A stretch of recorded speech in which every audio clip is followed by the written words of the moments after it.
dominant figure in the Hudson's Bay Company in the 19th century was Sir George Simpson. He was the governor of the northern and southern departments of the company, was the superintendent of the North American affairs of the company from 1821 to 1860, and in that time strategized much of what was being done in the fur trade and in the other ventures of the Hudson's Bay Company. In 1840-41, the chief traders and chief factors of the Hudson's Bay Company, these were the people admitted to shares who worked directly for Simpson, managing the departments and divisions of the company, subscribed to put together this candelabra.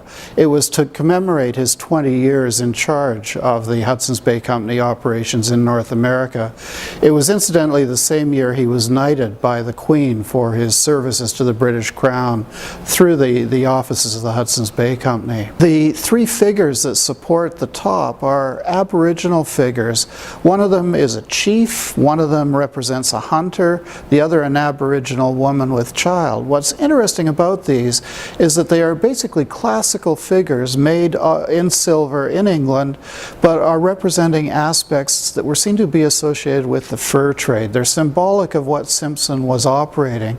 If you'll notice the base of the candelabra also, it stands on three beavers, the sort of basis of the economic system of the Hudson's Bay Company. So it's a nice melding of British aesthetic, British silver craftsmanship with these elements that represent the business, the core business of the Hudson's Bay Company, to celebrate the man that was directing the business.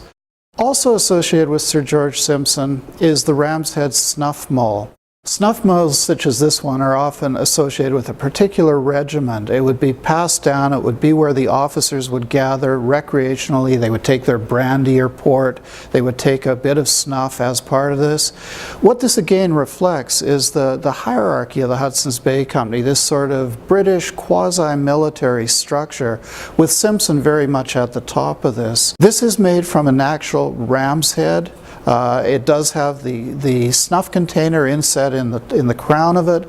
It also has neat little accessories that go along with it. For instance, there is a hare's foot or rabbit's foot that would be used to brush the excess snuff from your mustache after you'd taken your snuff. There's a little rake for arranging the snuff in the pot before you took it. So again, something that very much reflects how the elites in the fur trade were operating, the British traditions, the quasi-paramilitary tradition that was so much evident in the organization of the Hudson's Bay Company.